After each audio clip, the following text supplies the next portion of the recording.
मौका दिया कि मैं आप लोगों के साथ परमेश्वर के वचन को शेयर करूं। तो आज विषय है संकट और कलेश। उन उन समूह की बात करेंगे, संकट और कलेश की। बाइबल क्या कहती है, परमेश्वर का वचन क्या कहता है।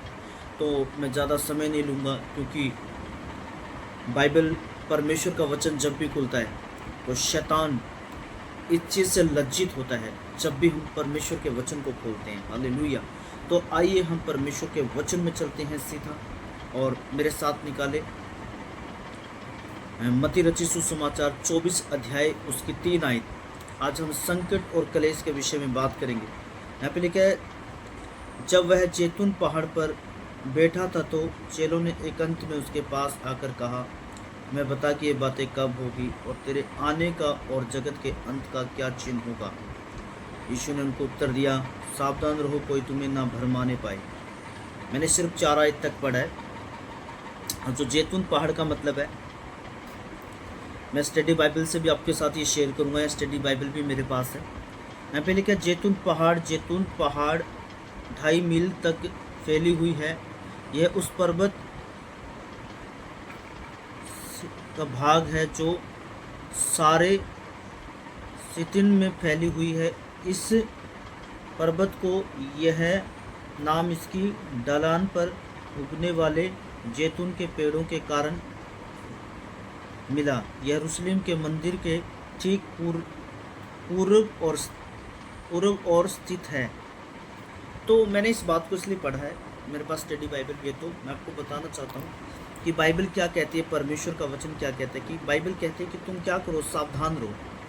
परमेश्वर के वचन में क्या लिखा है, 4 आदमी का यीशु ने कहा, चले आकर प्रभु को कहते हैं, प्रभु तेरे आने का चिन्ह, प्रभु के आने का चिन्ह पूछते हैं। वो सारी बातें पूछते हैं जो प्रभु ने उनके साथ शेयर की। प्रभु से चेले पूछते, प्रभु तेरे आने का चिन्ह क्या होगा, जरा हमें बताइए। और चेले नॉर्मल लोग नहीं थे, वो वचन को अच्छी तरह से जानते थे। उनको मालूम था जो परमेश्वर बात कर रहा है वो क्या कर रहे हैं। तो आज मैं आपको बताना चाहता हूँ, अगर आज आप ऐसे बाइबल को पढ़ने वाले, वचन को फॉलो करने वाले लोग होंगे तो आपको मालूम हो जाएगा कि प्रभु का वचन क्या कहता है। तो चेलों ने प्रभु से आकर पूछा कि प्रभु तेरे आने का चिन्ह क्या होगा, तो हमें बताइए। तो चेलों से क्या कहा, प्रभु ने कहा, सावधान रहो, कोई तुम्हें भरमाने ना पाए। प्रभु ने सीधी बात क्या कही। जब चेलों ने पूछा कि तेरे आने का चिन्ह क्या होगा, तो सारी बातें चेले जानकारी लेना चाह रहे थे प्रभु से कि जब आप आओगे तो क्या होगा, क्या माहौल होगा उस समय का, कैसा वो होगा। तो मैं आपको बताना चाहता हूँ, चेलों ने जब आकर पूछा, प्रभु ये बताओ हमें कि जब आप आओगे वापस बादलों के रथ पर, तो ये बताओ कि उस समय का माहौल क्या होगा। प्रभु ने उन चीज़ों को, प्रभु ने सबसे पहली बात क्या कही यहाँ पर, प्रभु ने कहा, सावधान रहो, कोई तुम्हें भरमाने ना पाए। क्योंकि प्रभु यीशु मसीह को मालूम है, जब जैसे प्रभु यीशु मसीह के आने के समय नज़दीक आ रहे हैं तो लोगों को भरमाया जाएगा। परमेश्वर का वचन कहता है, सावधान रहो, कोई तुम्हें भरमाने ना पाए। हालेलुया। तो लिखा, क्योंकि बहुत से ऐसे होंगे जो मेरे नाम से आकर कहेंगे मैं मसीह हूँ, और बहुतों को भरमा लेंगे। बहुत से आकर कहेंगे कि मैं मसीह हूँ, और बहुतों को क्या करेंगे, भरमा लेंगे। लेकिन परमेश्वर का वचन क्या कहता है, तो आगे क्या लिखा है, आगे लिखा है, तुम लड़ाइयों की चर्चा सुनोगे और तो घबरा ना जाना, लेकिन इनका होना अवश्य है, परंतु उस समय अंत ना होगा। क्योंकि जाति पर जाति और राज्य पर राज्य चढ़ाई करेगा, और जगह जगह अकाल पड़ेंगे और भूकंप होंगे। ये सब बातें पीड़ों का आरंभ होगी। तब वे कलेश देने के लिए तुम्हें पकड़वाएंगे और तुम्हें मार डालेंगे, और मेरे नाम के कारण सब जातियों के लोग तुमसे बैर रखेंगे। और तब बहुत से ठोकर खाएंगे और बहुतों को पकड़वाएंगे और एक दूसरे से बैर रखेंगे। बहुत से झूठे भविष्यवक्ता उठ खड़े होंगे, बहुतों को भरमाएंगे।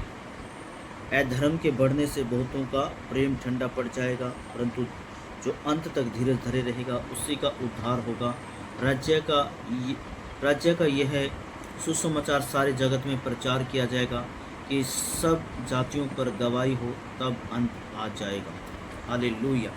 तो परमेश्वर का वचन कहता है, संकट और कलेश के समय में ऐसा होगा, लोग भरमाएंगे।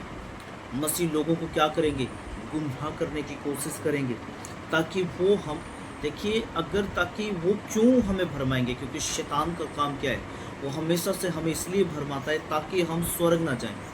जब परमेश्वर दोबारा वापस आए ताकि हम उस रूप में ना पाए जाएँ उस परमेश्वर के सामने, जिस रूप में परमेश्वर चाहता है। तो इसलिए बाइबल कहती है, प्रभु ने कहा सावधान रहो, कोई तुम्हें भरमाने ना पाए। जगह-जगह आपको सुनाई देगा मसीह इधर है, उधर है, तो बाइबल कहती है तुम चले ना जाना। परमेश्वर के वचन में लिखा है कि तुम चले ना जाना। बहुत सारे झूठे लोग खड़े होंगे, वो कहेंगे कि भाई मैं मसीह हूँ। दूर दूर आपको सुनाई देगा वहाँ पर है, वहाँ पर है, फलाने देश में मसीह आ गया है, ढिकड़े देश में मसीह आ गया, वहाँ पर मसीह आया हुआ है। तो परमेश्वर के वचन में लिखा है कि तुम चले ना जाना। बाइबल कहती है ये संकट और कलेश का समय होगा। और बाइबल कहती है लोग तुम्हें पंचायतों में घसीटेंगे, पकड़वाएंगे, और उसके तुम्हें जान से मार दे, क्योंकि कलेश का समय में ऐसा ही होता है। उसके तुम्हें जान से मारते। बाइबल कहती है कि लेकिन जो अंत तक धीरे धरा रहेगा उसी का उद्धार होगा। परमेश्वर के वचन में लिखा है लोग पकड़वाएंगे। और बाइबल कहती है झूठे भविष्यवक्ता उठ खड़े होंगे और बहुतों को भरमा लेंगे। और बाइबल कहती है जो झूठे भविष्यवक्ता उठ खड़े होंगे, परमेश्वर के वचन में लिखा है संकट और क्लेश के दिनों में झूठे भविष्यवक्ता उठ खड़े होंगे, बहुत सारे लोगों को भरमा लेंगे।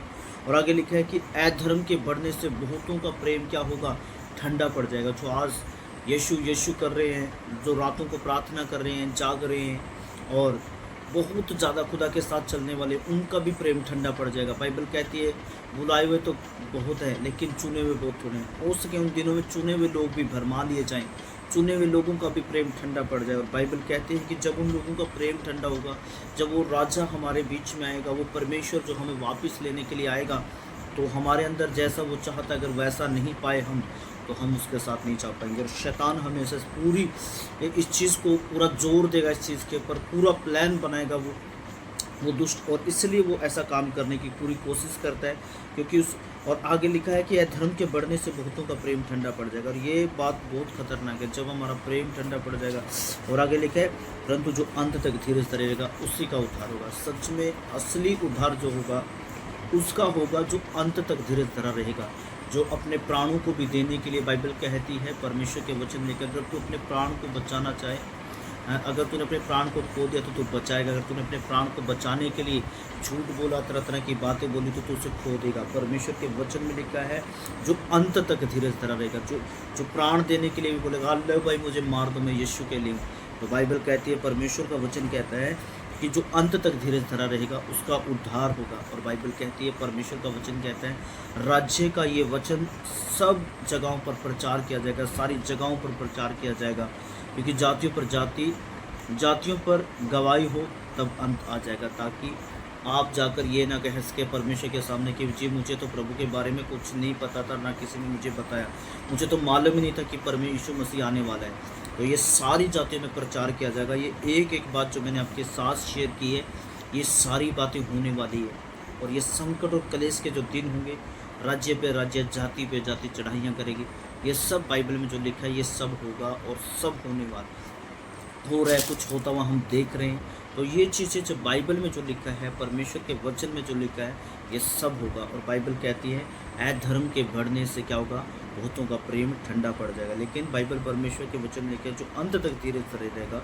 उसका उद्धार होगा। तो मैं आपको बताना चाहता हूँ, परमेश्वर का वचन कहता है ये राज्य का सुसमाचार, राज्य का वचन सुसमाचार प्रचार किया जाएगा सारी जातियों में, ताकि हम पर गवाही हो, हम इस बात को कह सकें कि परमेश्वर का वचन हमने